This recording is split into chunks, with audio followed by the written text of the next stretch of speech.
¿Se me escucha?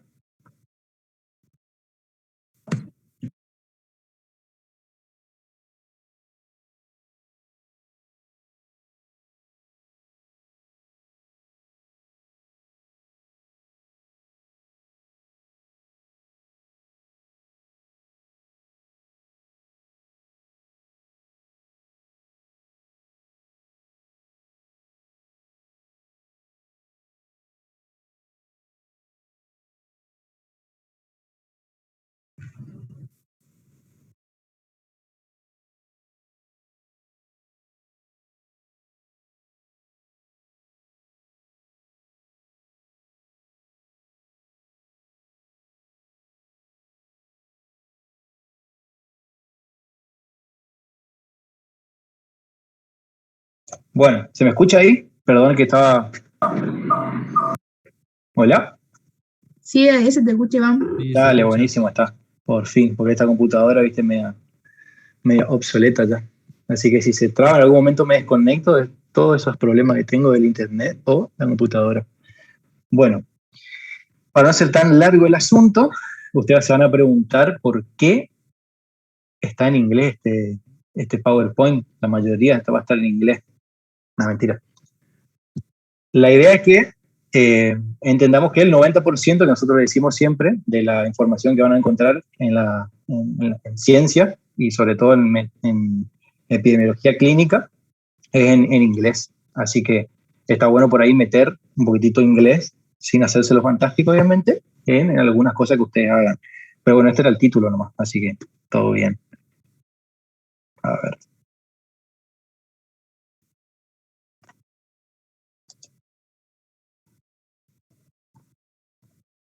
¿A ustedes les pasó la diapositiva? No, todavía. No, no cambió. Ah, qué lindo. Bueno, ahí está. Ahora sí. La idea que nosotros tuvimos, porque estuvimos consultando con la doctora, era hasta dónde nosotros podíamos hacer la tutoría o qué nos dejaba, porque en los años anteriores como que ella quería dar todos los temas y nosotros teníamos que hacer más que nada ayudar en los foros. Entonces, producto de que ustedes también querían que nosotros participemos un poco más con ustedes, de esta manera así como videollamada, la doctora que también accedió porque, bueno, le dimos un poquitito las pelotas. Así que, yo puse acá ciertas cosas que ustedes fueron dando, creo que es hasta ahora lo que llegaron, y lo que está en rojo es lo que no vamos a ver hoy, porque llegamos al acuerdo con los chicos que es mejor que ustedes tengan la clase con la doctora de pruebas diagnósticas, para después nosotros de última hacer una tutoría, que ya no va a ser introductoria, pero para ayudarlos mucho mejor con el tema de cómo mirar un artículo científico de pruebas diagnósticas, cómo analizarlo, etcétera, etcétera. Entonces, estas cosas no las vamos a ver, de última las hacemos la próxima vez que hagamos la tutoría. Yo voy a hablar un poco de la breve historia, que no va a ser, les prometo que no va a ser aburrido, y de alguna manera lo hice como para que ustedes entiendan por qué es importante la optativa esta, no solo porque van a tener en quinto, y es importante cuando estén en quinto, cuando estén con la doctora en Medicina 3, porque le van a pedir muchas historias clínicas, analizar muchas cosas y buscar mucha evidencia científica, pero sino también que les va a servir a usted para la profesión.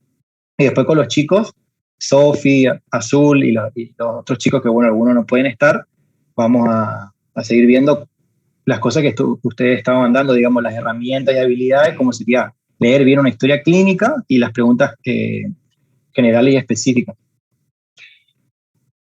Desde el momento que ustedes entraron a la carrera, hasta antes de entrar, se preguntaron, quizás no todos, si ustedes querían estudiar o no medicina, o qué querían estudiar. Pero no solo pasa en algo académico, sino también cuando ustedes van al supermercado se preguntan, digamos, si compro esto porque es más barato o porque es más caro o porque quizás no hay esto en el supermercado, me tengo que ir a otro. ¿Será que compro esto porque es bueno o porque es malo? O lo mismo pasa en el amor. ¿Dejo a mi pareja? ¿No la dejo? ¿Será que me está engañando? ¿No me está engañando? Etcétera, etcétera. En millones de cosas de nuestra vida se reduce, digamos, a tomar decisiones. Entonces, lo que yo le quiero hacer notar es que qué relación tiene la toma de decisiones con la medicina basada en la evidencia, o sea, con esta optativa que en realidad es nueva disciplina, digamos, dentro del área de la medicina, y es que tiene que ver básicamente con la esencia de la misma práctica de esta disciplina. A nivel general, toda decisión que ustedes tomen van a tener dos elementos, ¿sí? Un elemento de hecho, porque parte en base a algo que puede llegar a existir o no existir, puede ser real o no real, ocurrir o no ocurrir, y en el medio de eso que ustedes piensan entre, ¿será que esto va a pasar? ¿Será que esto no va a pasar? ¿Será que esto ocurre? ¿Esto no ocurre? Ah, mira, eso sí pasó, eso no pasó. También tiene las suposiciones y la imaginación cuando toman una decisión. Y por otro lado, ustedes siempre están haciendo un juicio ético de valor, es decir, si está bien o si está mal. Entonces, partiendo de la base de que toda decisión encierra básicamente, porque en realidad depende de la teoría, hay más elementos en la toma de decisiones, básicamente estas dos cosas nos van a acompañar de acá en toda nuestra vida y sobre todo en medicina, que se basa en, obviamente, tomar muchas decisiones y en momentos quizás a veces mucho más complejos. ¿Por qué aparece esta imagen acá? A decir, se está por ir al carajo el Ivancho. Sí, me estoy por ir al carajo un poquito, pero mi idea es hacer una analogía con respecto al universo y a las galaxias y etcétera. Una parte porque me gusta y la otra porque justo uno de los que inició la medicina basada en la evidencia hablaba de como que en la medicina había un paradigma del pasado y hoy por hoy se habla de un paradigma del futuro, o digamos un camino que se tomaba antes en la medicina, que era del pasado, versus este camino nuevo que es el de la ciencia y la medicina basada en la evidencia.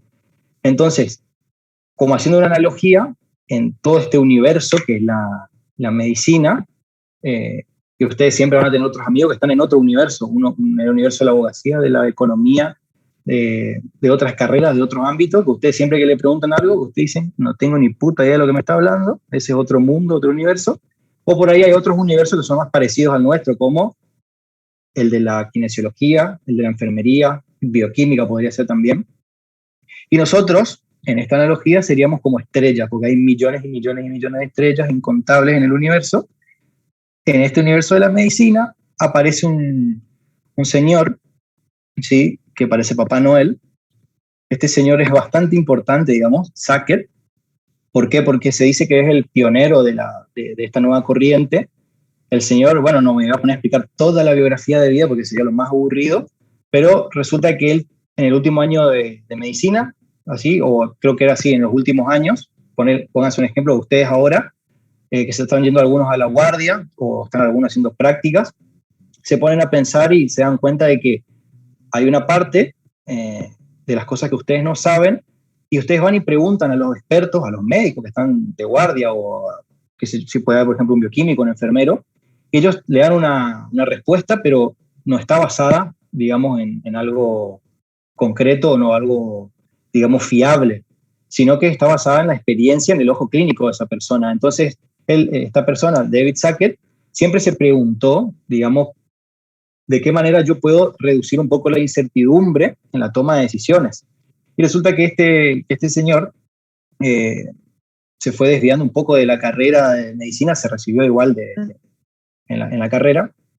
¿Se me trabó? No, Iván, ¿estás bien? No, Iván, se escucha. Bueno. Entonces este Papá Noel, sí, está en nuestra analogía de lo que es el universo, esta estrella, que ya vamos a entender por qué es una estrella. Este señor, digamos, como que amaba mucho la clínica, pero también quería fundamentarse en cosas que sean bastante sustentables, digamos, todo hasta ahora no sistemático, basado en el ojo experto, en el ojo clínico, pero él tenía miedo de equivocarse a la hora de estar frente a un paciente y no saber qué decisión tomar. Y se empezó a copar con la epidemiología, que estaban, digamos, ya un poquito más consolidada, y con algo que se denomina, bueno, bioestadística un poco. Uno de sus mentores fue este señor.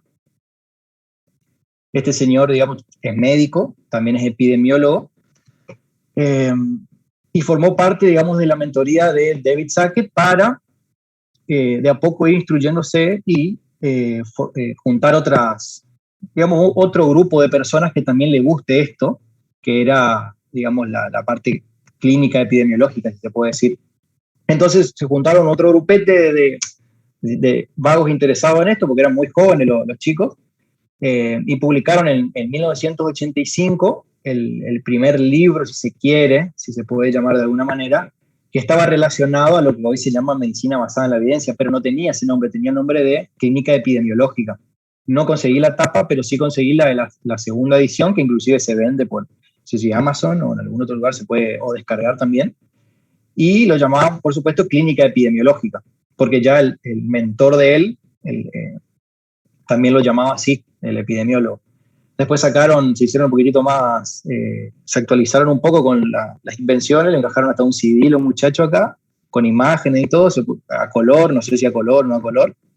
Y después empezaron a sacar otras ediciones, ¿sí? Pero ya como ustedes ven acá ya aparece el término medicina basada en la evidencia, cómo enseñar y cómo practicar la medicina basada en la evidencia. Sacaron muchas más versiones hasta que se llegó a esta última que hay ahora, que inclusive ustedes que me habían preguntado de dónde puedo leer, yo les había dicho que la mayoría de las cosas que nosotros leímos eran de artículos científicos, que eso es muy cierto, pero también este libro, como de manera orientativa, ustedes lo pueden usar como para guiarse en lo que es la cátedra, pero yo, digamos, no le digo de acá sí o sí, de acá le vamos a preguntar algo y de esto le van a tomar un parcial, porque ni siquiera hay parciales acá.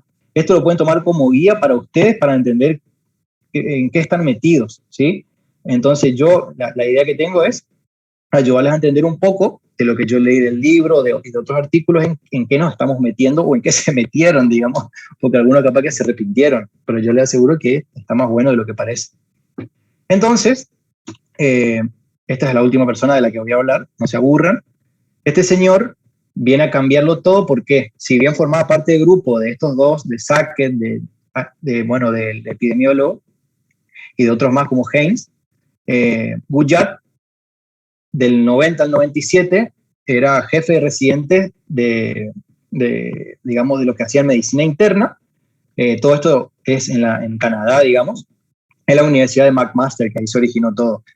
Y a su vez que ellos se juntaban y publicaban cosas sobre la clínica epidemiológica, bioestadística, cómo mejorar la incertidumbre, reducir la incertidumbre de lo clínico y agregar un poco más de matemática a lo que se llama en algún artículo esotérico o el arte de la medicina.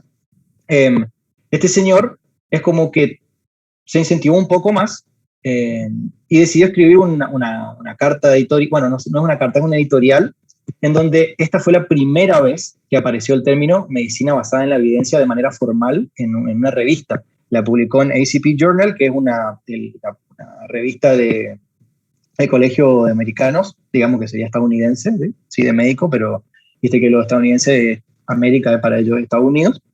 Entonces, ya en este paper, que apareció por primera vez, que es en el 91, el término, también el señor, como para un poco de llamar la atención, porque era muy nuevo esto que estaban haciendo, imagínense que era un grupo de 15, 20 personas que querían cambiar un paradigma viejo a toda unos siglos en el cual se venía practicando de alguna manera la medicina, pero como que estaba muy disgregado la clínica con la epidemiología, con la estadística. Entonces ellos querían juntar esas tres esferas y él, después si lo quieren, yo se los paso para leer, es una sola paginita, esta igual, ya habla de un camino que se hacía en el pasado, pone un ejemplo de lo que tendría que hacer una residente en esa situación en el pasado y lo compara con cómo lo haría en el futuro teniendo ya evidencia sistemática, teniendo fuentes de información que en ese tiempo no había tantas como tienen ahora y como ya vieron con la doctora, digamos que hay 200 tipos de fuente primaria, secundaria, terciaria, hay veces de datos primaria, secundaria,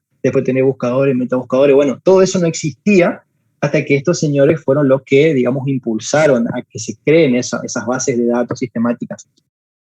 Después en 1900, bueno, acá era a modo de ejemplo nomás que como era tan nuevo todo, imagínense que hacían bastante publicidad los abogados, me metieron un spam acá, él solo publicó y puso, si estás interesado en adquirir estas habilidades, por favor, bueno, fíjate acá, entra a la reunión que vamos a tener como es en la reunión anual de tal cosa, bueno, metían publicidad a los abogados porque querían meter gente en esto y tenían muy pocos alumnos, porque todos no entendían de qué se trataba, y ni siquiera ellos, en algunos artículos se ve eso, ni siquiera ellos tenían ni idea exactamente a dónde querían dirigir esto de la clínica epidemiológica o la medicina basada. Así que es bastante nuevo, pero se fue consolidando. En 1992, ya con un año más de experiencia, si se puede decir, el hombre publica algo un poquito más largo, ¿sí? No una paginita, ahora ya publicó como 17 páginas, donde también se hablaba de el paradigma del pasado versus el paradigma del futuro, donde él de alguna manera quería venir a decir que, por favor, toda la gente que estaba antes en el pasado, súmense con nosotros traemos de alguna manera un método científico que pueda ayudar a la práctica, digamos, ¿sí? Un nuevo enfoque, ese es el título, un nuevo enfoque para para enseñar la práctica de la medicina. Entonces el señor, yo le vengo a traer lo que tenía ese artículo en las bases en las que se fundaron, el pasado que ellos decían que es así, digamos, que es cierto, siempre se basó en que la medicina es un arte, de cierta manera, y había que aceptar de que siempre se vive con incertidumbre, y de hecho eso es cierto, y eso es lo mejor que nos puede pasar, aceptar de que el paciente es un mundo y cada paciente es diferente y que no siempre vamos a tener la respuesta para todo. Así que ese es un llamado de atención a los ansiosos que quieren tener controlado todo, van a tener que aprender a vivir con la incertidumbre. Y eso es muy cierto. Pero ¿qué pasaba? También se tomaba muy en cuenta la opinión de los expertos médicos. Por ejemplo, si vos querías actualizarte, vos como médico recién recibido que te gustaba nefrología, tenías que ir al mejor nefrólogo, al mejor especialista en nefrología o a los mejores especialistas porque se supone que ellos sabían más porque eran los mejores. Sí, los mejores en base a quién, los mejores por qué. Bueno, entonces también si querían ver algunos estudios, porque también no habían ensayos clínicos, había algún que otro tipo de estudio epidemiológico, uno iba a pretender ir a hablar con los epidemiólogos, que se supone que sabían un poco más, digamos, el estudio de la población y cómo se producen las enfermedades, y un poquito más, digamos, uno piensa en epidemiólogo como alguien, una persona que le gusta la matemática y se metió un poco en la salud. Y después tenía los estadistas que se dedicaban puramente a la matemática, a organizar datos, sea cualitativos, cuantitativos. Todo esto ustedes igual vieron, creo que con Merino y con Geneiro en APS, creo que era con él. Y creo que bastante bien lo explicó.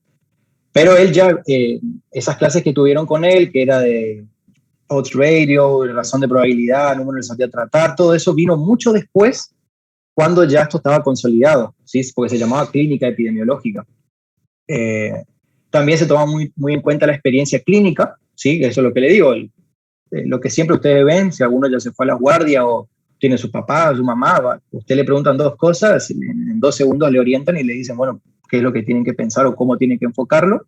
También se hablaba mucho de que el sentido común era la mejor guía que había, y eso es, digamos, muy loco pensar que solamente el sentido común sea lo mejor.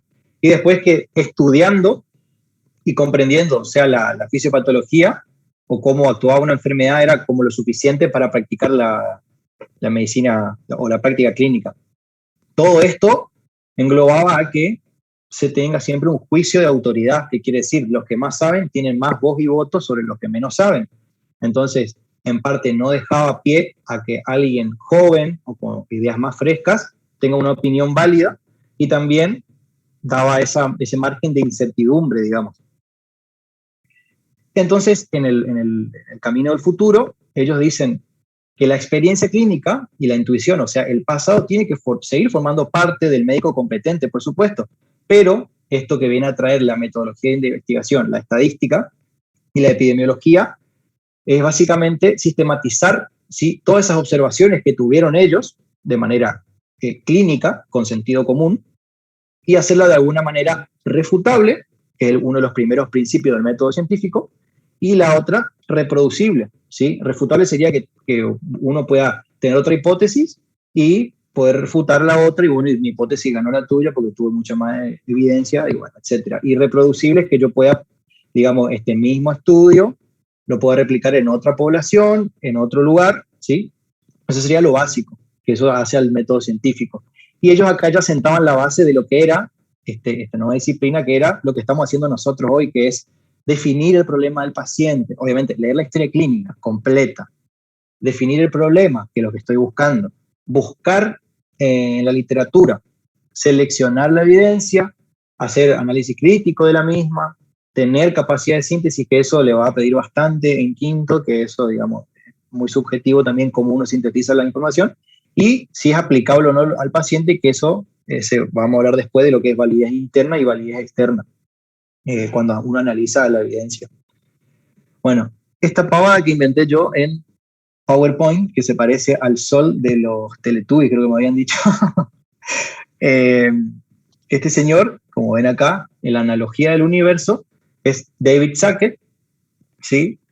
Y David Sackett, en nuestra analogía, o en la rayadura que me pinta por ahí a mí, sería como una estrella en todo este universo, y resulta que con todo lo que él fue creciendo de información y de experiencia, llegó hasta un punto en el que él dijo, bueno, yo como experto también me debería correr y apartar, porque ese era su pensamiento, y no quiso seguir enseñando esto de manera formal. Entonces dio pie a que todos los demás que formaban parte de su grupo, como Bouchard, que fue el que primero que publicó el artículo, sigan digamos, presentando más artículos y mejorando lo que era la medicina basada en la evidencia. Entonces se podría decir que esta estrella, esta súper gigante, se borró, digamos, de alguna manera de lo que era lo que él empezó, de lo que él originó. Y este señor, si lo podemos tomar como una estrella, creó una galaxia, y esa galaxia es la medicina basada en la evidencia, digamos. Acá me fui al carajo, haciendo de cuenta de que el señor creó un agujero negro, creó la galaxia, medicina basada en la evidencia, todas estas pelotudeces que se me ocurrieron a mí, que por ahí a alguno no le gusta, pero lo que podemos evidenciar es que realmente nunca existió un paradigma del pasado, ¿sí? Y nunca existió un paradigma del futuro, porque simplemente lo que hizo esta estrella fue unir, digamos, en espacio y tiempo lo que ya se sabía y lo que siempre se supo, en que sí, es necesario tener en cuenta que hay, digamos, incertidumbre y de que hay ciencia. Digamos, como que la medicina basada en la evidencia no viene a resolver todo y no viene a ser la nueva medicina. Simplemente es una herramienta que ustedes van a tener que tener de acá para siempre para poder manejar mejor la incertidumbre que hay en el arte de la medicina. ¿Está? Bueno, entonces acá nos encontramos nosotros en esta galaxia del universo tan grande que es para nosotros la medicina, porque parece que siempre es interminable la carrera, o que nunca terminamos de aprender, o nunca terminamos de leer, o siempre nos olvidamos de todo. Entonces nos encontramos acá en el universo de la medicina, y las fuerzas que rigen este universo que estamos cursando nosotros es lo más importante, ¿sí? Los valores y las preferencias de los pacientes, que yo, bueno, lo hubiese hecho de vuelta, lo hubiese puesto arriba, pero eso es, digamos, lo más importante, tener en cuenta siempre al paciente. Lo otro es la pericia clínica y la experiencia, ¿sí? Es decir, no abandonar el pasado y los siglos que tiene el arte de la medicina y la clínica al lado del paciente, pero por otro lado sumar, digamos, una fuerza más que sería la evidencia científica de alta calidad. Y eso lo van a ir viendo ustedes. Creo que ya en la próxima clase la doctora va a hablar un poco de la jerarquía de la evidencia, y si no, nosotros en la tutoría vamos a hablar de tipo de fuente de información, niveles de evidencia, y bueno, y podemos sumar también lo de pruebas diagnósticas. Entonces, este recorrido que tienen ustedes no solamente es en la medicina basada en la evidencia, sino que es también en la anatomía, que ya la cursaron, semiología, que creo que también sí la cursaron, metodología de la investigación, fisiología humana, fisiopatología, metodología de la investigación.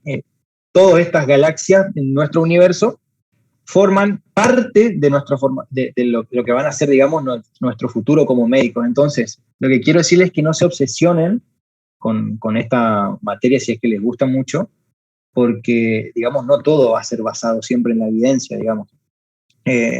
Ahora usted me va a decir, bueno, ustedes que son preceptores, ustedes se quedaron atrapados en el agujero negro, ¿o qué? ¿Por qué están acá tan entusiasmados dando la clase? Y yo le diría que no, porque lo que nosotros vimos es que es muy importante reducir la incertidumbre, y la mejor manera que podemos hacer es entender cuando nos traen o nos dicen, mira, todo el artículo dice que vos tenés que hacer esto y tenés que hacer lo otro. Bueno, ¿sabes qué? Mira, yo aquella vez cuando me acuerdo que cursé medicina basada en la evidencia y tuve un teórico que comenzó con, creo que sí, un vago que me dio clase que hizo analogía media pelotuda de las galaxias y el universo, me acuerdo que me enseñó o nos enseñaron que teníamos que hacer esto, entonces no, este artículo no sirve. Entonces esa más o menos era la idea, que no sea tan aburrida, digamos, de la historia, porque viste que uno cuando está con las otras materias le dicen, bueno, hoy vamos a dar historia de la anatomía, historia de bioquímica, historia, y a vos la verdad que no te interesa. pero para mí siempre es importante entender el origen de las cosas, porque si no, no entiendes a qué apunta o por qué estás estudiando lo que estás estudiando. Esta es una de las reflexiones que dejó el señor, esta estrella, que se convirtió en un agujero negro. ¿Por qué? Porque ya murió, y realmente murió. Este Papá Noel murió en 2015, que para descanse.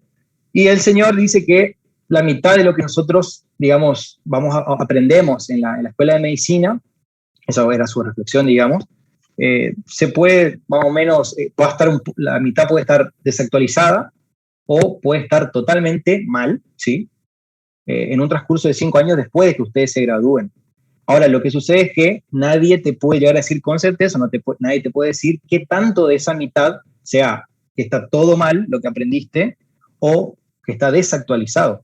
Entonces, él siempre creyó en que lo más importante era que ustedes aprendan a aprender por su propia cuenta, ¿sí? Que sean autodidactas de su propia formación. Y esto está bueno, esta reflexión, porque hoy por hoy, que de a poco estamos volviendo a una supuesta normalidad, ustedes mismos tienen que buscar las experiencias, sobre todo la parte clínica, porque nadie los va a invitar formalmente a que vayan a tocar los pacientes, algo que forman parte curricularmente de la materia, pero como es muy escaso y te dejan ir muy poco, aprovechen cada momento que ustedes tengan para estar, digamos, mirando pacientes, porque realmente es muy diferente estar todos los días leyendo artículos y obsesionarse mirando evidencia cuando vos después te vas frente al paciente y no te vas a acordar todos los datos y todas las cosas que leíste. Entonces, para que tengan una idea, otra de las reflexiones de él, imagínense que él fue esta estrella, una de las estrellas que creó esta galaxia en la que estamos nosotros. Imagínense que él mismo, llegando a últimas reflexiones, él siempre tuvo presente que la clínica es soberana. Creo que eso lo dice Fernández, el profesor de diagnóstico por imágenes, que para mí es el más crack, no sé quién tiene con él. Y él decía que la práctica médica peligra, ¿sí? O siempre va a estar en peligro por la tiranía de la evidencia externa. ¿Qué quiere decir? Eso es lo que yo le contaba en el grupo, que va a ser una de las últimas clases, en la parte del lado oscuro, digamos, de la medicina basada, donde hay gente que transgiversa los datos, tiene intereses, conflicto de intereses, tiene intereses económicos, y de alguna manera hacen que esta incertidumbre que se quiso reducir simplemente ya no sea una incertidumbre, sino que sea una distorsión de la certidumbre. Entonces, no se dejen guiar, por supuesto, con cualquier cosa que le diga una persona, siempre tengan esa voluntad de juzgar, digamos, algún conocimiento que tenga algún médico, algún doctor, alguna persona, pero tampoco se dejen llevar por todos los datos científicos. Si llegan a ser ustedes acá un experto epidemiólogo, experto bioestadista, sepan que por más que la medicina la matemática puede darnos datos bastante precisos y exactos, el paciente no siempre.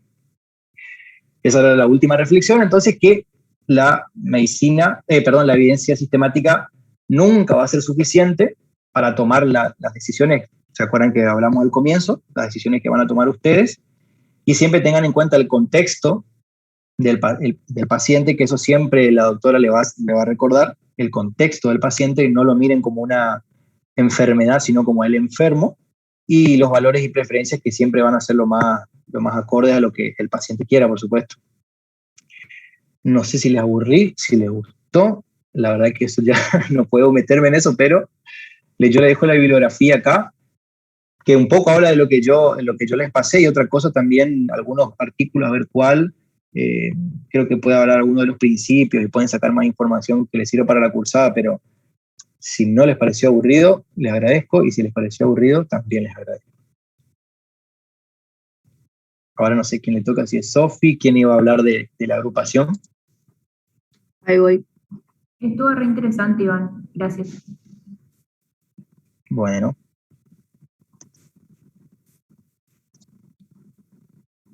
Grande, Iván, real.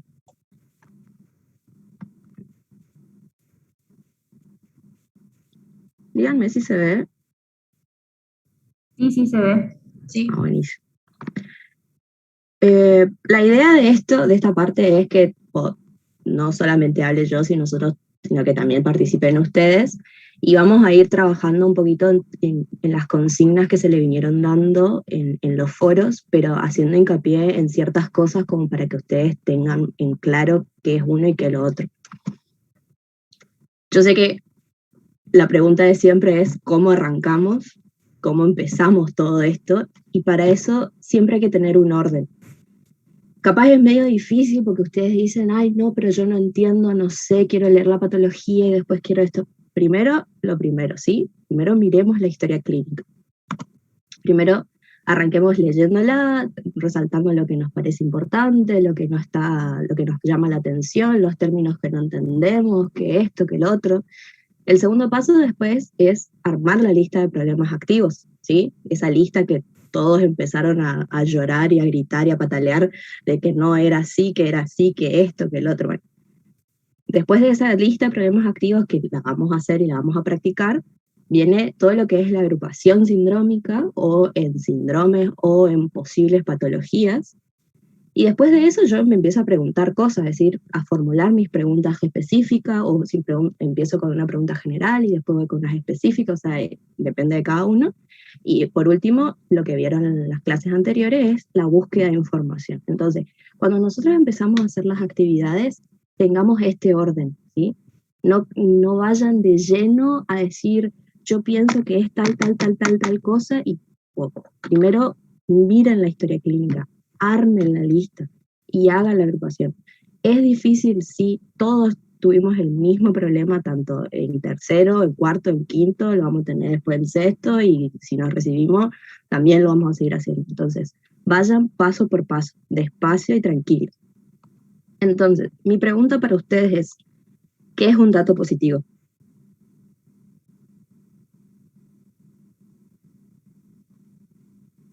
Puede Algo que ser la historia clínica síntomas dice. o signos. Ahí no sé quién está hablando.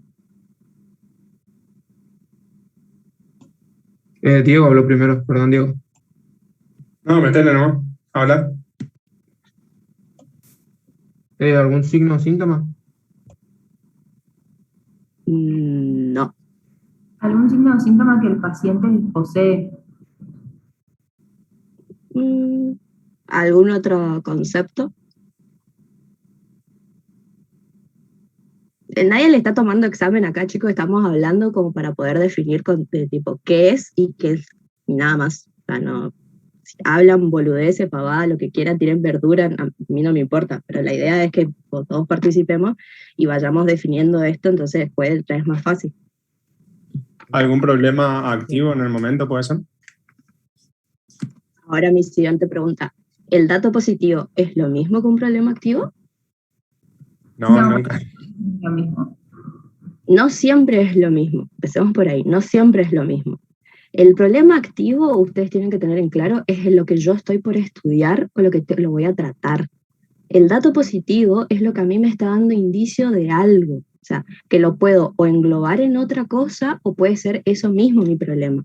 Pero siempre tengan en cuenta que no siempre van a ser lo mismo, tanto el dato positivo como el problema activo. El problema activo es algo que yo voy a ir a estudiar o algo que yo voy a ir a tratar. Es decir, por ejemplo, la fiebre, por ejemplo, los vómitos. No es lo mismo decir tiene chucho de escalofrío que decir tiene fiebre. ¿Cómo yo estudio los chuchos y los escalofríos? Entonces, eso grábense en la cabeza. El problema activo es lo que yo voy a ir a tratar o de lo que voy a ir a estudiar, ¿sí? Entonces, cuando nosotros nos empecemos a leer las historias clínicas, hay que hacer como esa depuración. Punto número 1. Ahora, pensemos, Sofi, tengo esta una lista, una ¿qué les pregunta. parece? Tiene chucho, escalofrío, hemoptisis, sensación de cuerpo caliente, astenia, dinamia y pérdida de peso. ¿Datos positivos? No sé, dígame usted. Los datos positivos son aquellos datos que nosotros recabamos, que nosotros vemos. Por ejemplo, chucho, escalofrío, una sensación que dice el paciente. Pero si nosotros tomamos la temperatura, el dato positivo va a ser que tiene fiebre. ¿O no? Bien, muy bien. Entonces, esos chuchos y Sofi, escalofríos. tengo una pregunta. Pregunte. ¿Por qué entonces no es lo mismo un dato positivo que un signo o síntoma? Porque ¿cómo vos estudiás los chuchos y los escalofríos? Claro, pero fiebre, por ejemplo. Pero fiebre, pero los chuchos y los escalofríos, la sensación de cuerpo caliente, vos por eso lo englobás en una patología en sí, que es la fiebre. Entiendo. Sí, Y la fiebre sería el dato positivo el problema activo, y los datos positivos. los chuchos y los calofríos, la sensación de cuerpo caliente. Bueno, creo que entiendo. La idea de que ustedes entiendan de que no siempre el dato positivo va a ser mi problema activo es esto, que estos datos después yo los puedo englobar en una cosa un poco más grande, un poco más global. Y esa parte global es lo que después puedo decir, bueno, me voy a estudiar la fiebre de este paciente en este contexto y puedo tratar la fiebre de este paciente en este contexto. No es lo mismo decir, tiene un paciente, tiene chucho, escalofrío y sensación de cuerpo caliente, cómo yo estudio eso y cómo yo lo trato. No hay un algoritmo para tratar chucho y escalofrío. Sí hay uno para tratar fiebre, por ejemplo. Sí hay otro para tratar pérdida de peso. O, no sé si me están entendiendo en el sentido de que no siempre los datos positivos que ustedes vean o lean en la historia clínica van a ser sus problemas activos. Los problemas activos son las cosas que yo veo que tiene el paciente, las tengo que tratar o las puedo estudiar. Vuelvo a repetir, cómo yo estudiaría los chuchos y los calofríos, o cómo yo, si eso lo englobo dentro del concepto de fiebre. ¿Se entendió, no? Sí. Si ustedes ven que yo le estoy complicando la vida, avísenme, y si los otros presos ven que yo le estoy complicando la vida a los chicos, también chiflenme, por favor. Entonces, no es lo mismo hacer esta lista que simplificarla en esta lista. Yo, pérdida de peso, astenia y anemia, yo también lo puedo englobar en lo que es un síndrome constitucional. Que ustedes pues busquen, googleen síndrome constitucional y le dicen pérdida de peso, fatiga y debilidad muscular o lo que sea. Entonces, la idea que cuando nosotros hacemos la lista de problemas activos es poder simplificar y tener un panorama un poco más amplio del paciente para decir, bueno, esto lo puedo agrupar acá, esto lo puedo agrupar acá, entre estos dos puedo agrupar, podría ser esto, podría ser aquello, podría ser esto. Pero si yo tengo una lista de 300 cosas, nunca voy a terminar de entender o terminar de estudiar a mi paciente porque siempre hay algo más. Entonces tratemos de ir simplificando las cosas. Donde lo que se pueda simplificar se simplifica y lo que no queda así como está. Sofi, ¿puedo decir algo? Métale. Bueno, está genial lo que dijiste y justo los ejemplos. Por ahí lo que pasa es que cuesta, inclusive, no, o sea, nosotros no es que hacemos una lista perfecta, hoy por hoy, bueno, ponerle una historia clínica y también por ahí pasa de que, como no tenemos tanta experiencia clínica, nosotros jerarquizamos algo que no es importante y lo ponemos como importante por un problema activo que no lo era, y bueno, eso también depende del juicio clínico de cada doctor, porque eso pasó en quinto, como que dependía también mucho de la opinión del especialista, pero en líneas generales la idea de hacer esto es sintetizar la cantidad de información que ustedes tienen, porque ustedes piensen en todo lo que ustedes tienen que hacer durante toda su vida, piensen como en datos. Ustedes todo el día están acumulando datos, y no solo de medicina, digamos, o sea, 200.000, 500 horas en las redes sociales, no digo que todos lo hagan, después leyendo noticias de esto, leyendo acá, o sea, el cerebro hoy por hoy no escapa de la tecnología, no puede escapar expresa la tecnología, y estamos todo el día acumulando datos. Entonces, una de las ideas de esto es yo aprender a filtrar de lo que es información. Está perfecto, bueno, esto es información. Una historia clínica me da información. Ahora, ¿qué puedo hacer yo de esa información? Voy a ver los datos. Pongo datos que son negativos. Vieron que por ahí dice niega fiebre, niega esto, niega lo otro, niega. Son importantes porque ayudan a descartar muchas cosas. O sea, no es que no tengan en cuenta eso, no se basen en eso. Pero para poder ordenar de alguna manera qué es lo que tiene el paciente, es mejor enfocarse en lo positivo, o sea, en lo que realmente está teniendo ahora. Y ahora, lo que está teniendo, ahí está la incertidumbre un poco en cómo yo organizo lo que tiene mi paciente. Un dato positivo, o sea, si bien se diferencia de todos los otros, la otra información, porque no es la misma información que dato, ya en informática es lo mismo, información es todo un conjunto, dato es algo importante que podés hacer con la información.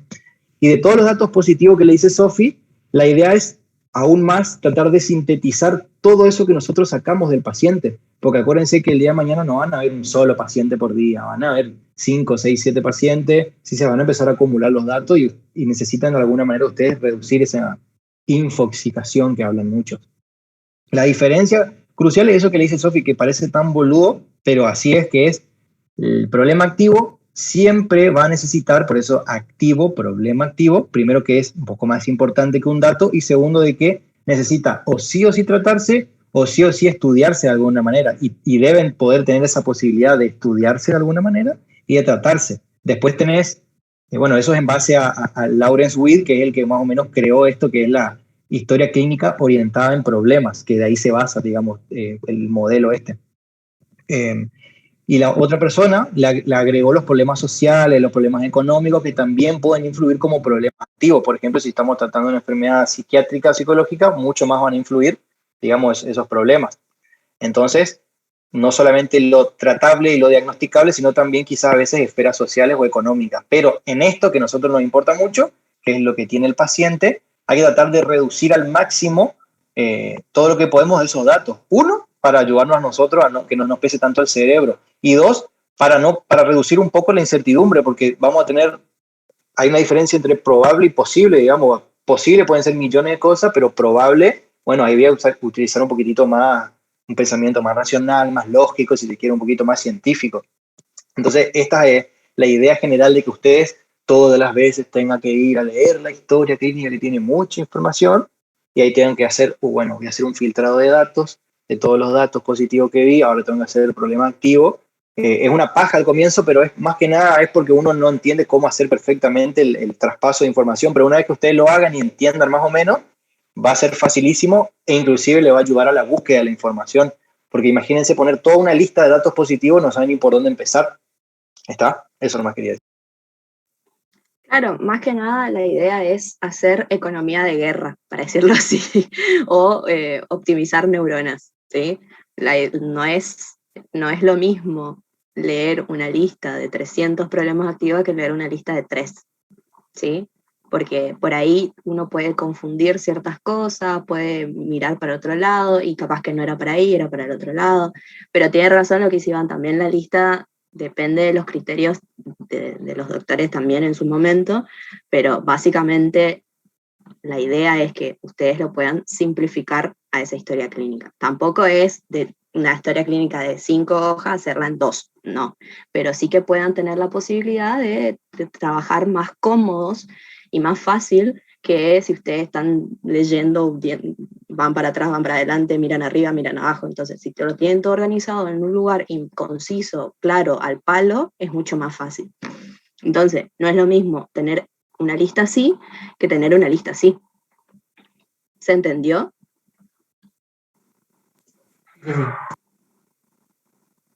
Alguien me conteste, por favor. Sí, sí, Sí, claro. por mi parte ya entendió súper. Buenísimo. Entonces, yo les voy a pasar al grupo, ya que estamos todos recapos en esta onda, de lo que una historia clínica para practicar. Tiene 3 hojas. Mírenla en este preciso momento y díganme qué encuentran ustedes ahí.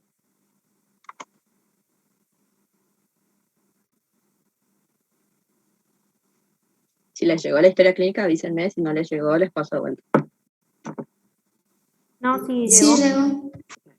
Mientras ustedes leen, me tomo un mate.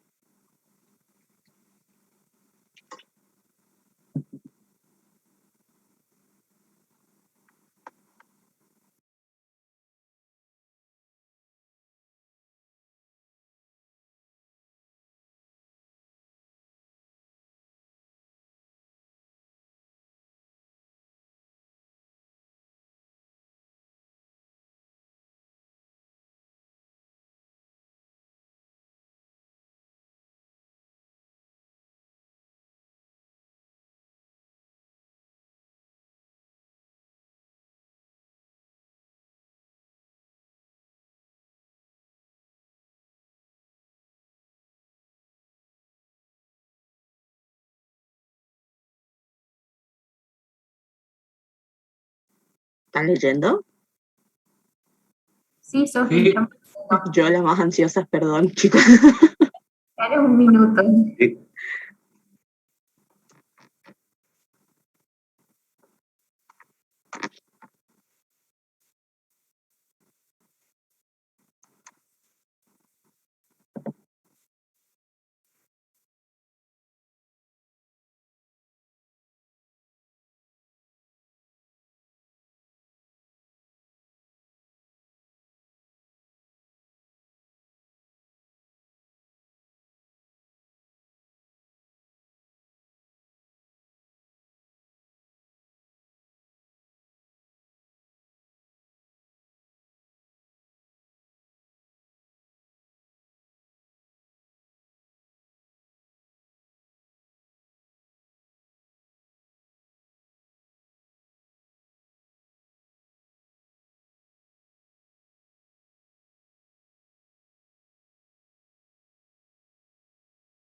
Alguien que me vaya tirando así, qué encontraron de raro, qué les llama la atención, qué les parece.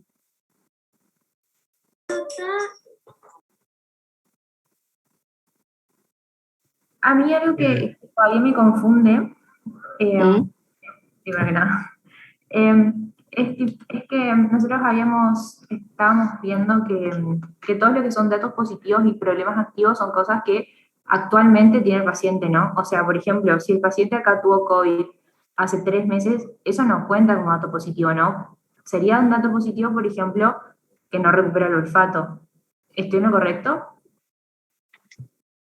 Sigue siendo un dato positivo, porque vos estabas diciendo, bueno, tuvo COVID hace 3 meses, podría tener algo relacionado. Pero ahora cuando vos armes tu lista de problemas activos, vos vas a ver si le das importancia o no le das importancia. Empecemos por ahí. Ustedes vayan resaltando todo lo que les parezca raro y ahí vamos trabajando. Ok, perfecto. Entonces, tipo, no es necesario que sí o sí sea algo que sea actual el dato positivo. Después vemos si es o no un problema activo. O sea, Ahora, tiene que ser algo que esté relacionado con lo que le está pasando actualmente al paciente. O sea, por ejemplo, si tu paciente tiene un problema respiratorio y el paciente tuvo COVID hace aproximadamente 3 meses, puede ser que en la enfermedad, o por así decirlo, en la recuperación del COVID, todavía no logra alcanzar su capacidad funcional total. Entonces, ahí sí sería un dato positivo, o sea, ahí sí sería un problema activo, mejor dicho. claro. Discúlpame, ¿sería como algo, un dato que a mí me ayude a saber, que sea positivo a lo que yo sospecho que tiene? O sea, en líneas generales, datos positivos, acá es lo que más van a encontrar, o sea, abundan acá datos positivos, hay todo, o sea, un problema activo es un dato positivo, pero no todo dato positivo es un problema Un activo, problema activo. entonces, depende, como le dicen los chicos, depende del contexto del paciente y por eso también está sujeto al razonamiento clínico de ustedes, es, bueno, este chofer de colectivo se exacerbaba, doctor de cúbito dorsal, le pasó esto, tenía moco purulento, abundante, olor fétido, el esputo era de todas esas características, y ustedes van a pensar, bueno, pero tú hace 3 meses COVID, el COVID después de 3 meses, ¿me puedo infectar de vuelta por COVID? Sí, sí, puede ser que sí, puede ser que sí. O sea, justo este ejemplo también COVID, la información que hay es bastante nueva, escasa y siempre se renueva, pero después de 3 meses, ustedes habrán tenido personas o amigos, familiares que se agarraron por segunda vez COVID. O sea, podría ser, sí, clínicamente puede ser que el COVID sea una de un problema activo. Ahora, actualmente él tiene COVID, no sabemos. O depende, se hizo un test de COVID hace poco y dio negativo. Si dio negativo, entonces COVID no sería, podría explicarse quizás por una neumonía post-COVID. O sea, ¿se entiende el razonamiento por dónde tiene que ir? Sí, los datos positivos que yo encuentro son en la tos de inicio súbito, a ver, el esputo que fue cambiando, después la disminución de peso. Después hay otros datos activos, positivos, la odinofagia y la difagia, pero que están relacionados con otra cosa, y que porque después recuperó la deglución. Después otro dato positivo, la pérdida del gusto y olfato, pero relacionado al COVID.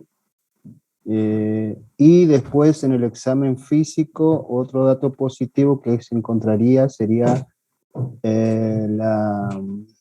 creo que decía, espera que busco, las vibraciones vocales aumentaban el vértice y reales presentes en emisores derechos. ¿Puede ser? Sí, bien. Cuando ustedes leyeron la historia clínica, por lo que me están diciendo, por lo que van viendo, nosotros tenemos tos, expectoración mucopurulenta fétida, pérdida de peso, astenia, adinamia, odinofagia, difagia, afagia, COVID-19 hace 3 meses, pérdida del olfato, bebedor social, tabaquista 10 cigarrillos día hace 20 años, expansiones de bases y vértices disminuidos, vibraciones vocales aumentadas en vértice de mitorax derecho y rales presentes en vértice de mitorax derecho. Eso sería más o menos todo, ¿no?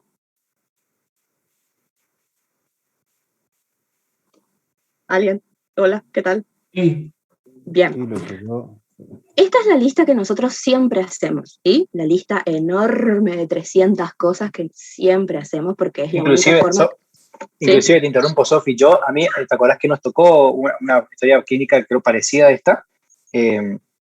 y yo en esta identifiqué, que la que me pasaste, yo, por ejemplo, identifiqué, si hubiese puesto antes un problema como problema activo, que quizás no lo es en este momento, o quizás sí, por ejemplo, ataxia cerebelosa, que en algún momento de la parte de la neurología estaba, no sé si está, ellos tienen completo la historia clínica, bueno. Creo que sí. Bueno, después lo de la anosmia también, yo lo había puesto porque creo que este paciente tuvo, creo que mantuvo la pérdida, digamos, del olfato, o eso es lo que decía él. Y yo había puesto, sí, lo de la tos, había agregado los RALes, toda la parte de semiología, digamos, toda esta lista interminable que de alguna manera hay que tratar de reducir. Yo les digo como tip a la doctora, por lo menos a la doctora que es jefa de esta cátedra y después de Medicina 3, más de 10 problemas activos no pueden existir, digamos, 10 para abajo sería lo ideal. Así que continúa nomás, Sofi. Dale.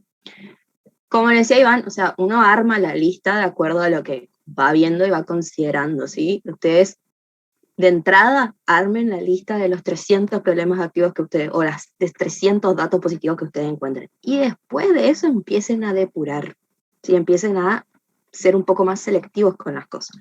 Como por ejemplo, si me pasa el power, yo tengo tos, expectoración mucopurulenta fétida, pérdida de peso, astenia y dinamia. Esos son los que el paciente presenta en los antecedentes de enfermedad actual. Ahora, la odinofagia, la difagia y la fagia, ¿están relacionados a lo que el paciente tiene ahora o no? Para mí, no, porque estaba relacionado a una que se comió una espina de pescado. Pero ojo, ¿es importante tenerlo en cuenta? Sí, lo voy a tener en cuenta, pero en este momento a mí no me sirve saber esto porque ya le pasó y se le fue solo. Entonces, lo tengo presente, pero en este caso para mí no le doy pelota. Ahora, COVID-19 hace 3 meses, pérdida del olfato y de deber social. ¿Es importante ahora? ¿Es un problema activo? No. Hace 3 meses tuvo COVID, todavía no recupera el olfato, en algún momento lo va a recuperar. Bebedor social, el examen de abdomen está normal, no tiene tipo nada raro para pensar que es cirrosis, tipo, lo descarto. Tabaquista 10 cigarrillos día hace 20 años, es un dato interesante, lo tengo que tener en cuenta, sí, no, o sea, uno va depurando esto y lo va haciendo más corto para después poder simplificarlo. En mi caso, por ejemplo, lo que yo hice es estas 3 cosas a la casa, no me interesa. La odinofagia, la difagia y la fagia es algo que lo tuve en cuenta y lo tuve presente, pero no estaba dentro de mi lista de problemas activos. Y lo de la tabaquista de 10 cigarrillos hace 20 años es un dato que a mí me puede llegar a dar indicio a una posible patología, ¿sí? Entonces, ¿cómo depuramos esto? Tengo signos respiratorios, tos, expectoración mucopurulenta fétida, expansión de bases y vértices disminuidos, vibraciones aumentadas y RALes presentes en vértice de mi tórax derecho. Pérdida de peso, astenia y dinamia. De esta lista, que más o menos son 15 cosas, me quedaron así. Y si yo lo vuelvo, tipo, ahora, si yo esto lo quiero hacer como una agrupación sindrómica, me queda signos respiratorios, pérdida de peso, astenia y dinamia, y traigo este dato de tabaquista de 10 cigarrillos día. ¿Por qué? Porque acá es donde nosotros empezamos a pensar un poquito más en la clínica. Es decir, tabaquista, pérdida de peso, tiene síntomas respiratorios, podría pensarse que es un cáncer. Podría ser, no sé. Depende de cómo uno lo va agrupando. Entonces, si esto yo lo quiero agrupar en síndromes, puedo decir un síndrome constitucional, la pérdida de peso, la astenia y la dinamia, o un síndrome de cavitación-condensación, ¿sí? Y esto, en base a estos síndromes, yo puedo pensar, puede ser un absceso pulmonar, puede ser una neumonía por aspiración en base a la espina de pescado que se tragó y hizo cagada, o puede ser un cáncer de pulmón. Yo no sé qué tiene este paciente, pero lo simplifiqué de esta lista enorme que tenía a 4 cosas. ¿Se entiende cómo ustedes tienen que hacer, chicos? O sea, la idea es ir reduciendo, ir simplificando, como para que yo pueda tener un panorama un poco más amplio de las cosas, y en base a eso puedo decir, bueno, mis diagnósticos diferenciales o posibles diagnósticos podría ser o un absceso pulmonar, una neumonía o un cáncer de pulmón. Más de eso no me voy, porque pienso en eso.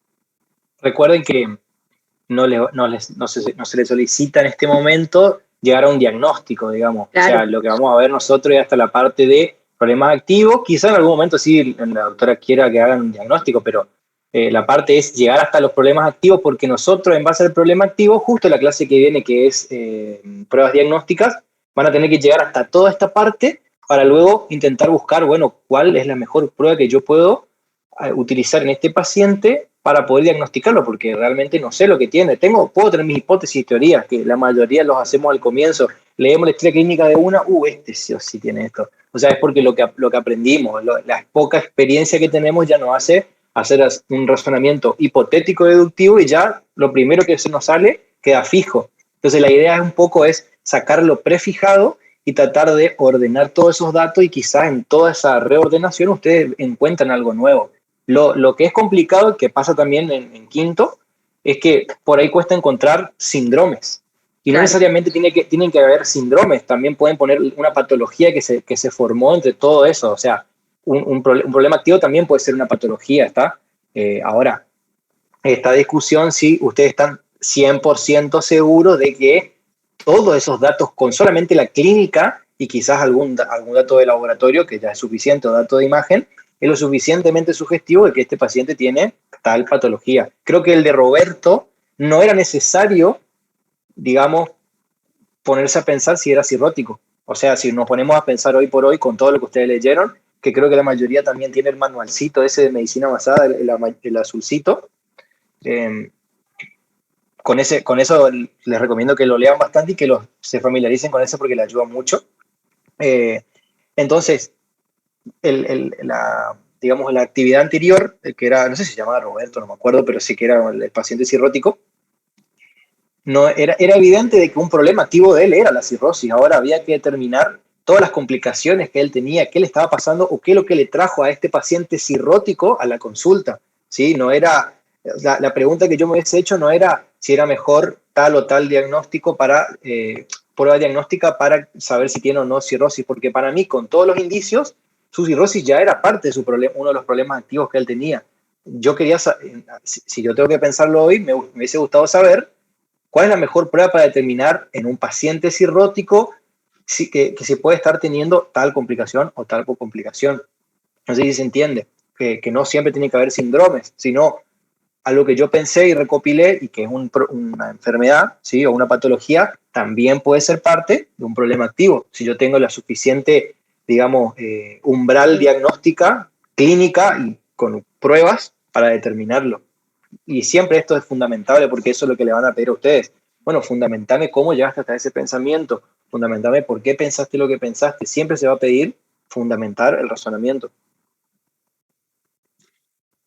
Acá más que nada, chicos, los que nosotros queremos que ustedes traten de entender o comprender es cómo partimos de esta historia clínica para llegar a un pensamiento, decir, puede ser esto o esto, ¿sí? Y cómo lo vamos a ir trabajando.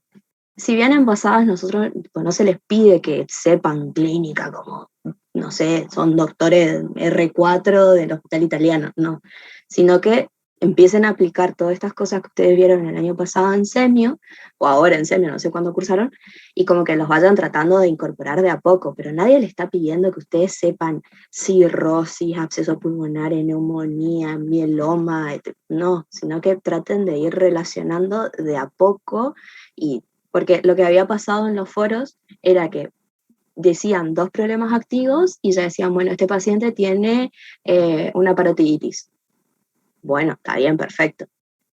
No, te decían 2 cosas más. No, este paciente tiene un absceso en el cerebro que se hizo metástasis en el riñón. Pero, ¿cómo hicieron la depuración de esos problemas activos para llegar a ese pensamiento? Eso es lo que se le estaba pidiendo, y por ahí es donde hubo falla y donde no estaban entendiendo las consignas. Entonces, como les decía Iván, yo también acá, en vez de poner síndrome, puedo poner neoplasia, o puedo poner neumonía, y eso ya es una agrupación también. Lo mismo que también en el caso de Roberto, ustedes ponían hipertensión portal, porque hicieron una agrupación, ponían hipertensión portal, y eso es una agrupación sindrómica, y ya está, hipertensión portal, y no se discute. Eso es lo que ustedes tienen que lograr tratar de hacer o ir despacio de acá hasta que finalice el cursado y ir tratando de agarrarle la práctica. ¿Se entendió más o menos esta parte?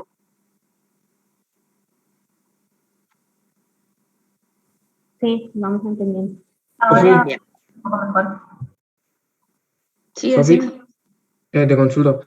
Todas estas hipótesis diagnósticas en general, ¿vos personalmente las fuiste pensando cuando veías los problemas activos y demás? A Y mí ahí lo que ibas me al libro y leías y demás. A mí lo que me pasó con esta historia clínica es que, ay, creo que a Iván también le ha pasado, que nos desconcertó bastante el tema de la espina de pescado. Pero sabíamos que era respiratorio, o sea, no había chance que sea otra cosa. El problema era que había que buscar cuáles de esos problemas respiratorios podría enfocarse. Y lo que lo que yo hice personalmente fue em, eh, pensar un poco más en el esputo, como para tener una idea que la característica de ese esputo y que me dé algún tipo de patología o qué patología me daba ese esputo característico y tipo, lo traté de razonar así, porque la verdad cuando te dan una historia clínica así y vos estás en la bola misma no sabes para dónde disparar, pero respiratorio sabíamos que era, tipo, Claro, no iba de tal ese lado. cual. A mí lo que me pasó, por ejemplo, con esta historia clínica, y nos va a pasar, o sea, acá no somos nosotros preceptores o ustedes son mis No, alumnos, nosotros somos acá todos compañeros, colegas que estamos en diferentes espacios-tiempos, si seguimos con la analogía del Power anterior. Entonces, lo que está pasando es lo siguiente, yo cuando vi esta historia clínica, yo una de las formas que a mí me ayuda a organizarme es hacer trazar una línea del tiempo. Entonces yo voy poniendo lo que fue pasando, los sucesos de lo que él contó, digamos, todo ese motivo de consulta. En la primera parte de la línea del tiempo puse 3 meses antes, tuvo COVID-19. Cuando tuvo COVID-19, tuvo asociado fiebre, pérdida de gusto, pérdida de olfato, y tuvo una disnea clase funcional 1, ¿sí? Y agregué, puse al costado, no se lo internó. De ahí me surgieron varias preguntas generales, digamos, o quizás para mí, en base al paciente. ¿Tuvo secuelas pulmonares? ¿Qué secuelas pudieron ser? O sea, eso ya lo puse ahí en ese preciso momento en que anoté esos datos. Después seguí corriendo y mirando la historia clínica y seguí mirando los días hasta que llegué al motivo de consulta actual, digamos. O sea, tratar de ir del pasado hasta el presente con el paciente. 7 días antes de ir a la guardia, digamos, para que se escriba esta historia clínica, el paciente estaba comiendo pescado, tuvo odinofagia súbita, después tuvo disfagia, después tuvo afagia, o sea, se le fue el dolor, no consultó al médico inclusive y recuperó la devolución después de 24 horas. También lo anoté, puse 7 días antes, ¿está? Y después, ya al día de motivo de consulta, inclusive si ustedes pueden poner la fecha en las cuales fueron pasando las cosas que le pasaron, también hagan para que ustedes vayan ordenándose en cómo, digamos, entrando en la historia clínica real, natural de la enfermedad de este paciente, porque les reayuda. Después les voy a contar una anécdota con una historia clínica del dengue que sirvió a hacer una historia clínica, una línea del tiempo, porque es re importante, por ejemplo, cuando yo le hago el testeo para saber si tiene dengue, o si tiene fiebre amarilla, o si tiene paludismo, o si tiene cualquier otra enfermedad asociada, digamos, a los arbovirus, y era necesario saber en qué momento él se pudo haber contagiado. Por eso le digo, le sirve mucho hacer esta línea. Y una vez que lleguen al día del motivo de consulta, ahí se ponen más finos. Bueno, él decía que tenía tos hace 30 días. Inicio súbito, el color, cómo fue el color, se mantuvo, no se mantuvo, está listo. O sea, van armando primero el contexto clínico del paciente y después van a lo que dice Sofi. Bueno, ¿qué es lo que tiene ahora? Eso es lo importante, ¿qué es lo que tiene ahora? Por último, me fijo para ayudarme a guiarme qué es lo que tuvo antes. Hace 7 días tuvo lo de la espina de pescado, pero después se le fue. Dice que recuperó la devolución, entonces parte del problema activo no puede ser adenofagia, afagia, porque fue hace una semana. Ya me saco encima esos datos. Lo del COVID, anoté que fue hace 3 meses. De alguna manera puede estar relacionado, y sí, salvo que se haya contagiado de vuelta, pero creo que él tuvo COVID negativo el test, y creo que se hizo, no sé si se hizo antígeno, tiene 99% de sensibilidad, no tanta especificidad, entonces bastante que podíamos descartar el diagnóstico de COVID. Entonces, ¿qué hicimos nosotros ahí? Nos enfocamos en la parte respiratoria. ¿Qué mierda puede tener este paciente que ya tuvo COVID? ¿Sí? ¿Tiene secuelas? ¿Tuvo neumonía post-COVID? ¿Qué otras teorías hay? ¿Será que está relacionada de alguna manera muy loca con la espina de pescado? O sea, ahí está lo que yo le digo de lo probable versus lo posible. Algo posible, sí, podía ser, digamos, la neumonía por aspiración y que sea una de esas por la espina, pero era más probable que sea quizás un absceso por el síndrome de cavitación, o quizás sea una neumonía post-COVID por el antecedente de COVID, o que inclusive sea cáncer de pulmón porque era tabaquista, ¿sí? Y no era muy activo, digamos, el señor que digamos. Entonces, Y la esa es la pérdida de idea. peso fue considerable. Claro, y la pérdida de peso por el síndrome constitucional, claro. O sea, en mi caso lo que me pasó fue al revés de Iván. Pues yo empecé desde el momento que se interna el paciente para atrás. O sea, hice todo el detalle de por qué entró, qué le pasó, qué tiene esto, qué el otro, y después miré para atrás. Cada Claro, uno ven, le va ahí son dos encontrando la enfoques. vuelta. Claro, cada uno le encuentra la vuelta. Yo, no, por ejemplo, después un día podemos agarrar, yo no tengo drama de esta misma historia o busco otra y yo le muestro la forma en que a mí se me hizo. Esto ya digamos, escapa de hacer algo sistemático. Lo que le estamos mostrando nosotros es lo que nosotros coincidimos todos en cómo tenemos que agrupar los datos. Dato positivo, problema activo, o sea, siempre concluimos en esta parte, en este método. Pero después la forma en que ustedes miran los datos, cada uno de ustedes le va buscando la vuelta. Fíjate, Sofi mira del presente al pasado, yo miro del pasado al presente. Cada uno se ordena como puede para ir digiriendo la información. Y después, obviamente, de buscar sobre clínica, me tuve que revisar que el Harrison, que El Farrera, que el Farrera, Papadakis. el manualcito. Después de ir a eso dije, a la puta, pará, yo ya hice un año de medicina basada, también Sofi ya hicimos. No, pará, vamos a utilizar un poco el conocimiento, vamos a buscar artículos científicos, a ver dónde podemos sacar alguna guía, alguna revisión, algún metaanálisis.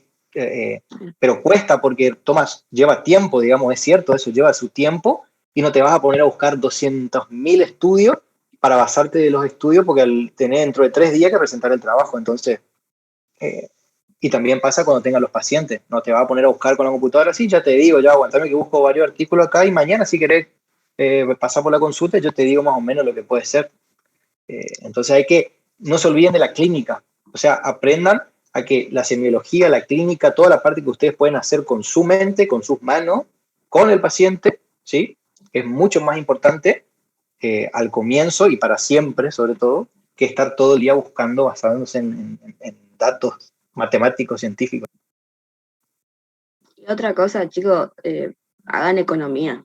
O sea, no se van a ir a leer los 300 síndromes o patologías respiratorias. Lean los más importantes y bueno, de eso vayan depurando y fijándose qué es lo que sirve, qué es lo que no, porque si no van a estar 200.000 años leyendo y siempre se van a seguir preguntando más cosas y más cosas y más cosas y no van a terminar nunca. ¿Puedo aportar algo? Sí. Sí, yo por mi experiencia, por mi trabajo, yo trabajo en la parte prehospitalaria y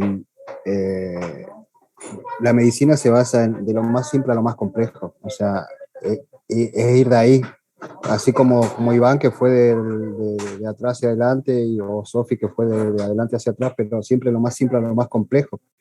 Y por ahí es lo que me pasó ahí en los foros, mi foro, digamos. Yo al tener por ahí la experiencia de poder desmenuzar una historia clínica y ver cuáles pueden ser los problemas activos, veía que los chicos se iban directamente a lo más complejo y dejaban pasar cosas que por ahí eran más sencillas de estudiarlas o de pensarlas, digamos. Pero ojo, Entonces, no está mal pensarlo en lo complejo también, ¿eh? O sea, no están mal las visiones que ustedes hicieron, chicos. El problema es que vayan de lo más general a lo más específico. Claro, la idea es que hagan como una pirámide. Claro. Pero por ahí falta la clínica, falta como para irse a lo específico, digamos. Entonces, pero tal cual como dice Hugo, sí, así Hugo, inclusive que él tiene más experiencia profesional que nosotros, somos estudiantes, y eso sucede, o sea,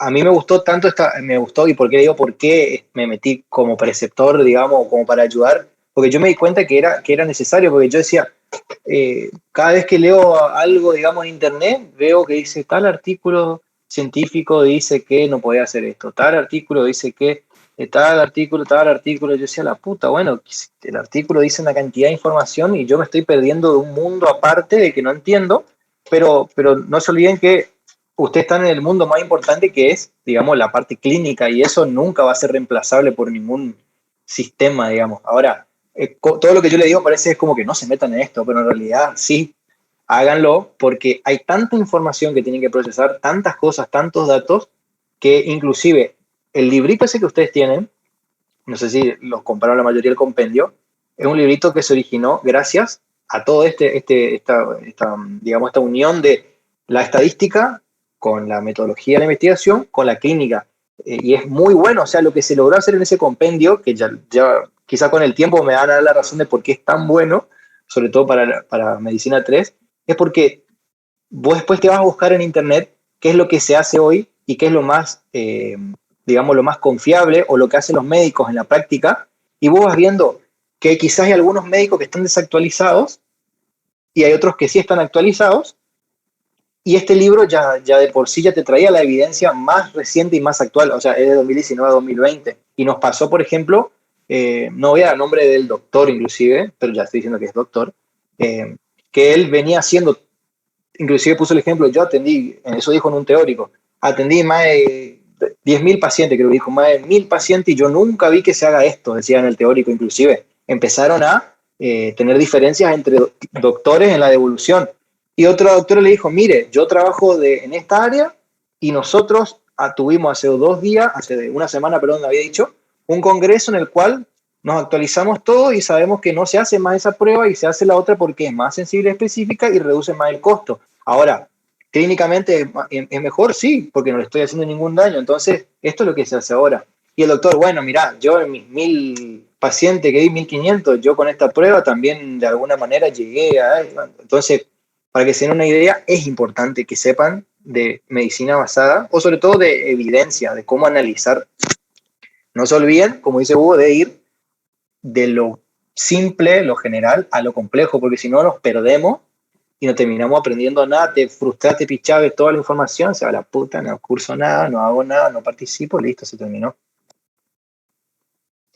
Para no quitarles más tiempo, porque nos estamos yendo real carajo, una vez que nosotros hicimos esta parte, tipo de los problemas activos, ya hice una agrupación, ya tengo un posible diagnóstico, viene la parte que aprendieron hace poco, que es cómo nos planteamos una pregunta. O sea, ¿qué preguntas van a surgir de todo esto, tanto generales como específicas? Para tener en cuenta nomás, acuérdense que cuando nosotros nos planteamos una pregunta específica, tenemos que tener el paciente, la intervención, la comparación y los resultados del outcome, ¿sí? No, siempre la pregunta específica tiene esta estructura pico. No se olviden de eso, porque por ahí pueden olvidarse partes y no es una pregunta específica. Entonces, tengan presente esto, fíjense, ármenlos tranquilos, después de leer, como ustedes quieran, pero siempre teniendo esta estructura. Entonces, en un paciente, ¿y ahora qué decimos nosotros? ¿Cómo encaramos esto? Uno puede preguntar sobre tratamiento, sobre pruebas diagnósticas, sobre pronóstico, sobre teología, o sea, ustedes pueden sacar preguntas de la galera como ustedes quieran. Que las puedan armar y las puedan plasmar en una pregunta es la parte que nosotros queremos que ustedes vayan de a poco siguiendo esa estructura. Y ahora, ejemplo, no tiene nada que ver lo que está acá de tratamiento, es una pregunta al tuntún, pero vamos a ver cómo está formada. En un paciente de 55 años con diagnóstico de neumonía por aspiración, ¿es el tratamiento con altas dosis de penicilina más eficaz en comparación a la terapia con amoxicilina para la resolución del cuadro? ¿Está bien formulada? ¿No está bien formulada? ¿Tiene todos los componentes? ¿No tiene todos los componentes? ¿Qué les parece? Paciente, intervención. Sí. Para mí sí. Para mí también. Tiene todos los componentes. Exacto, tiene todos los componentes. Está el paciente, está la nueva intervención que quiero hacer, está la terapia normal que se hace y está el outcome, o sea, ¿para qué carajo quiero hacer esto? De acá a que esto sea factible o que esté clínicamente correcto, es otra cosa que no vamos a mirar y no le vamos a dar bola. Pero la estructura de la pregunta es lo que yo quiero que ustedes tipo, miren y se den cuenta si está bien, si está mal, qué agregarían, qué sacarían. Bueno, vayan pensando un poquito en esto. Y esta es una pregunta de tratamiento, como así yo puedo formular una de prueba diagnóstica. Y en pruebas diagnósticas voy a usar es más sensible y específica que esto, acuérdense del gol estándar, puede usar, tiene un valor predictivo positivo mayor o menor, o vayan jugando con esas palabras como para ir armando su pregunta. Y una vez que yo tengo mi pregunta, ¿qué hago? ¿Dónde busco? ¿Cómo busco? ¿Dónde me la meto la pregunta o la tiro al aire? O sea, voy armando una pequeña estrategia para yo después ir a los buscadores y decir, bueno, a ver, ¿qué me sirve y qué no? Con mi pregunta, yo lo que voy a tener es que sacar palabras claves, ¿sí? En este caso es neumonía por aspiración, penicilina y amoxicilina. La neumonía es el diagnóstico que yo pensé, la penicilina es la intervención, la amoxicilina es la terapia que se hacía. ¿Puedo agregar otra? Sí, puedo agregar otra. Puedo agregar resolución del cuadro, puedo buscar paciente masculino de 55 años, o sea, ustedes vayan jugando con las estrategias y con las palabras. No busquen frases, sino palabras clave de la pregunta que ustedes usaron. Y obviamente buscar con los... nunca me sale esto. Booleanos. Eso. Yo, la que se acuerda siempre. Entonces, cuando armo mi estrategia, pongo neumonía por aspiración y penicilina amoxicilina. Lo puse entre paréntesis porque era una forma para mí mucho más fácil de que salga algo o no salga nada. Ustedes vayan viendo qué es lo que les sirva. Esta parte es jugar, chicos. Jugar, ver, conectar, fijarse, probar acá arriba, pero nunca salirse de su pregunta. O sea, si ustedes están preguntando neumonía por aspiración, no me van a terminar diciendo neumonía por aspiración, COVID, fibrosis, no, porque no estaba eso dentro de su pregunta. Entonces, de lo que ustedes hicieron, vayan buscando. Esta pregunta o esta estrategia de búsqueda en TRIP me tiró 505 resultados. Después yo veré si pongo filtros, no pongo filtros, quiero que salgan guías, no quiero que salgan guías, quiero que sea una revisión sistemática, no, que sí, o sea, voy viendo qué es lo que me sirve y qué es lo que no. En epistemónicos me salió 923 resultados, ¿sí? Y de ahí ustedes pueden ver si son síntesis amplias, revisión sistemática, estudios primarios, o sea, uno va viendo qué es lo que quiere, qué es lo que le ofrecen los buscadores, y si yo tengo que ampliar o agregar más palabras clave, o sacar cosas, o cambiar, ya les digo, esta es la parte que ustedes tienen para jugar. Y por último, en PubMed, lo que me sale son 175 resultados. Lo mismo, acá capaz apliqué filtros, depuración según estudio, ustedes van viendo cómo van jugando. Ahora yo sé que el miércoles ustedes van a empezar con pruebas diagnósticas y van a empezar a entender un poquito más lo que es el análisis, qué sé yo, pero siempre cuando uno elige un estudio o elige un artículo es por el título en principio. Si el título les llama la atención es lo primero que van a ir a mirar. No es porque si está lindo los autores, no, es por el título que sigue. Entonces, si nosotros hacemos una buena estrategia o una buena búsqueda, es posible que nos salgan los títulos o los artículos que nosotros queremos y que nos sirvan en realidad. ¿Se entendió? Sí, no, los aburrí, los sopé una sopapeada. Sí, yo sí. No, Bien. no. ¿Sí se entendió? La idea más que nada de esto era mostrarles el proceso de lo que se quiere que ustedes lo hagan y lo practiquen y lo practiquen y lo practiquen hasta que se cansen y nos odien, pero la idea es esta, que tengan un orden de cómo hacer las cosas y que no traten de lleno meterse a ir a leer el Farrera así de entrada, no, primero hagan las cosas tranquilos, lean tranquilos, piénsenlo tranquilo, nadie le está pidiendo acá que sean los R4 del hospital italiano, no. Acá lo que se está pidiendo es que ustedes hagan las consignas tranquilos y aprendan a razonar en base a eso, porque para eso es lo que estamos haciendo, no es para que ustedes se atosiguen leyendo 5.000 patologías y después no les sirva, sino Claro, que o sea, trabajen. lo importante es que ustedes aprendan la metodología de cómo buscar información y cómo rechazar la información que no es válida. Tipo, en esta materia se busca eso, no tanto que aprendan clínica. Clínica no van a aprender a lo largo de la carrera, así que desde ese punto de vista se pueden despreocupar. Obviamente siempre hay que leer para saber más o menos qué tiene el paciente, pero lo fundamental de la materia siempre va a ser aprender a discriminar la información que es útil y aprender a buscar información con el fin de poder en el futuro, obviamente, ayudar al tratamiento del paciente, sea tratamiento, sea diagnóstico, sea pronóstico y eso.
Gracias, Azul.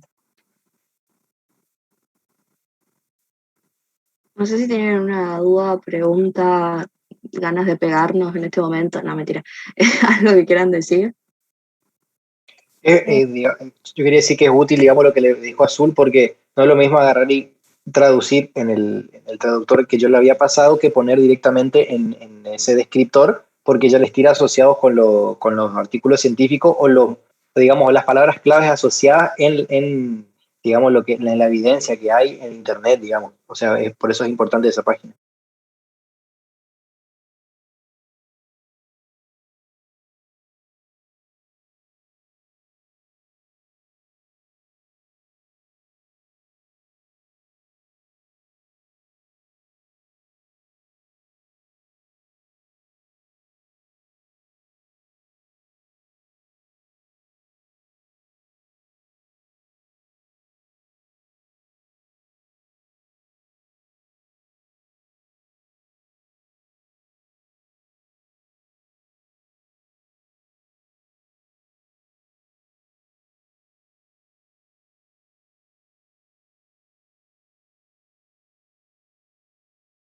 No sé quién iba a hablar antes, yo lo interrumpí.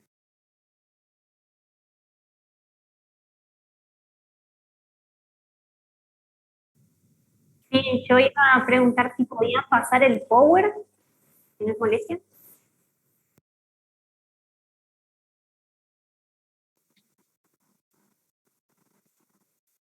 Sí, sí, no hay problema. Ahora El de les la paso. historia, sobre todo, el de la historia es un lujo, ese te tengo que pasar. Sí, sí, pasen todos los Power.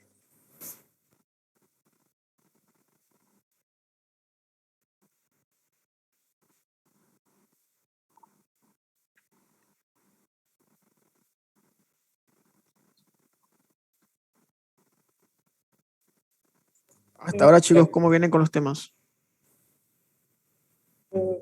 Personalmente la voy llevando, pero sí, por ahí colapso. Pero sí, personalmente no tengo ninguna pregunta, ninguna duda. Es que sí, a todos nos costó esta materia, así que desde ese punto de vista no se preocupen. Es bastante complicada al principio, pero después cuando Claro, le agarras la mano es no sabía cómo hermoso. arrancar justamente. Por eso quería que me pasen el Power. Así es más ordenado y... Pero sí, el primer foro sí me enloquecí.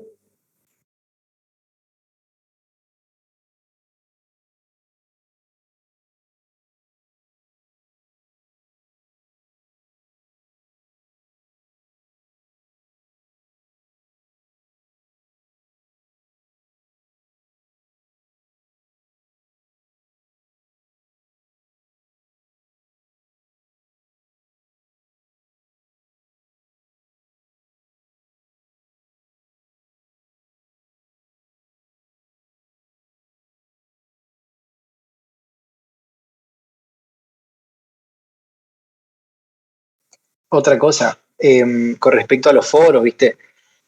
Acá creo que está menos el 50% de los que son ustedes, pero que yo creo que la mayoría está disperso en todos los grupos. Entonces, pasen la idea de que es importante el tema de los foros porque no tenemos las aulas, digamos. Esto antes no era tanto bueno, sí era foro, porque también se trabajaba en foro, pero una parte se discutía y se discutía bastante en las partes presenciales. Entonces, hoy por hoy, lo que sí o sí nos queda es lamentablemente sentarse un poquitito más en la silla por esta materia y tratar de participar un poco. O sea, tómelo el foro, no lo tomen como que tengo que cumplir, porque si ustedes van ya con la predisposición cerrada a querer cumplir, primero que no van a poder seguir la historia del paciente, no van a poder practicar. Piénselo a cada paciente que les pongan, que inclusive el año pasado le daban una historia diferente, creo que era así, ¿no es cierto? Una historia diferente cada semana, y inclusive era una historia diferente de cada grupo. Esta vez fue una historia de iguales para todos, cosa de que todos tengamos más o menos contraste de cómo fueron las opiniones de cada uno.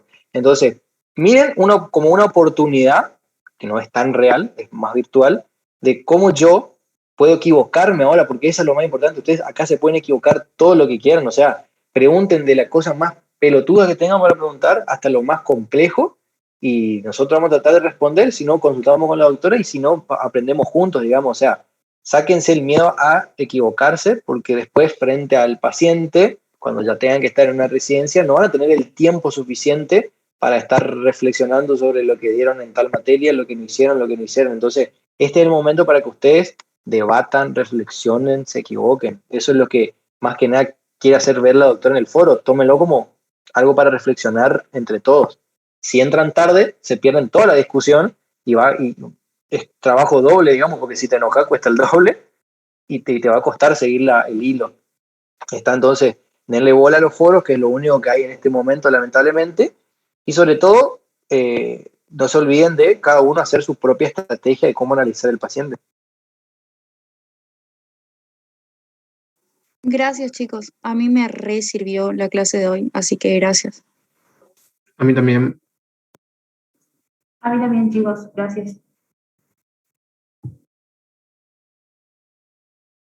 ¿Tienen alguna duda sobre algo?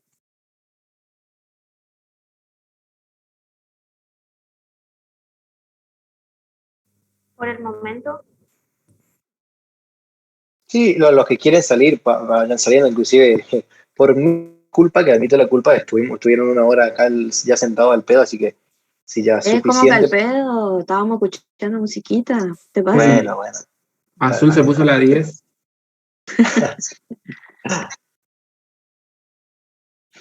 Ahí está. Esa es la reflexión final que yo quería escuchar. Y eso, chicos, cualquier duda que tengan, no duden en consultar en el grupo de WhatsApp, y si es que algunos están muy perdidos, también no tenemos problema en hacer otro repaso, así que cuando ustedes quieran, nosotros estamos a su disposición. Así es. Pero tampoco a las 4 de la mañana, muchachos. Claro, o sea, tengan en cuenta que somos compañeros, digamos, ¿no? Sean compañeros con nosotros, ¿viste? Gracias, chicos, por la disposición. Bueno, gracias a ustedes. Nos vemos entonces. Gracias. Chao. Gracias, chicos. Chicos. Buen power.